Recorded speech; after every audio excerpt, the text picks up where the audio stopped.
आणि बुलेटिनच्या सुरुवातीला एक मोठी बातमी आहे। वर्षाभर मुख्यमंत्री फडणवीसांकडून भाजप आमदारांसाठी स्नेह भोजनाचं आयोजन करण्यात आलंय। महायुतीमध्ये वाद होतील अशी वक्तव्य टाळा, मुख्यमंत्री फडणवीसांनी भाजप आमदारांना सूचना दिल्याची माहिती आहे। न्यूज 18 लोकमतला सूत्रांनी ही माहिती दिली आहे। तर आताची सगळ्यात मोठी आणि महत्त्वाची बातमी म्हणावी लागेल। मागील काही दिवसांपासून विशेषतः अधिवेशन काळामध्ये महायुतीमधील जे मंत्री आहेत, नेते आहेत, आमदार यांच्यामध्ये जुंपल्याचं आपण बघितलेलं होतं आणि त्यामध्येच आता मुख्यमंत्री फडणवीस यांनी वर्षा या शासकीय निवासस्थानी एक बैठक बोलावलेली आहे। बैठक म्हणण्यापेक्षा एक स्नेह भोजन आयोजित केलं आहे भाजप आमदारांसाठी आणि यामध्ये महायुतीमध्ये वाद होतील अशी वक्तव्य टाळा अशा सूचना त्यांनी भाजप आमदारांना दिल्याची माहिती आहे। तर न्यूज 18 लोकमतला सूत्रांनी ही माहिती दिली आहे आणि स्नेह भोजनासाठी जाताना येताना हे आमदार आपल्याला दिसून येत आहेत। वर्षाभर भाजप आमदारांचं स्नेह भोजन पाहायला मिळत आहे। सध्या पावसाळी अधिवेशन सुरू आहे आणि या अधिवेशन काळामध्ये 2-3 दिवसांमध्येच बऱ्याचशा मुद्द्यांवरून सत्ताधारी आमदारच आमने सामने आल्याचं दिसून आलं होतं।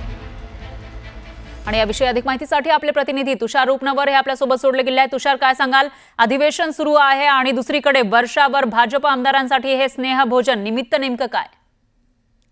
पावसाळी अधिवेशनाच्या पार्श्वभूमीवरती मुख्यमंत्री देवेंद्र फडणवीस यांनी त्यांच्या वर्षा निवासस्थानी भाजपच्या सर्व आमदारांना स्नेह भोजन आयोजित केलं होतं। मात्र या डिनर डिप्लोमसीमध्ये मुख्यमंत्री देवेंद्र फडणवीस यांनी भाजपच्या आमदारांना कानमंत्र दिल्याचं देखील आपल्याला पाहायला मिळतंय।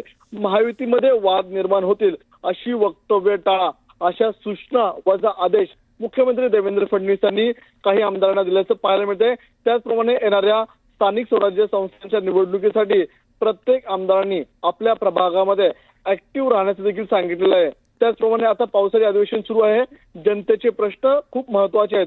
अशा पार्श्वभूमीवरती तुम्ही सभागृहामध्ये तितकंच हजर राहणं हे देखील महत्वाचं असल्याचं त्यांनी स्पष्ट सूचना केलेल्या आहेत। मात्र हे बोलत असताना महायुती ही आपल्यासाठी खूप महत्वपूर्ण असणार आहे निवडणुकीच्या कालखंडामध्ये। त्यामुळे महायुतीमध्ये काही आमदारांमुळे जर वाद निर्माण होत असेल तर ते खपवून घेतलं जाणार नाही असे आदेश स्वतः मुख्यमंत्री देवेंद्र फडणवीस यांनी आजच्या स्नेह भोजनामध्ये दिलेले आहेत। त्यामुळे येणाऱ्या काळामध्ये स्थानिक स्वराज्य संस्थांच्या निवडणुकांमध्ये आपल्याला महायुती काम करताना पाहायला मिळणार आहे। तर हे काम करत असताना वाद कुठे निर्माण होऊ नये ह्याची स्वतः गंभीर दखल मुख्यमंत्री देवेंद्र फडणवीस यांनी घेतल्याचं आपल्याला पाहायला मिळतंय। बरोबर आहे तुषार, धन्यवाद तुम्ही दिलेल्या या सविस्तर माहितीसाठी। यानंतर बुलेटिन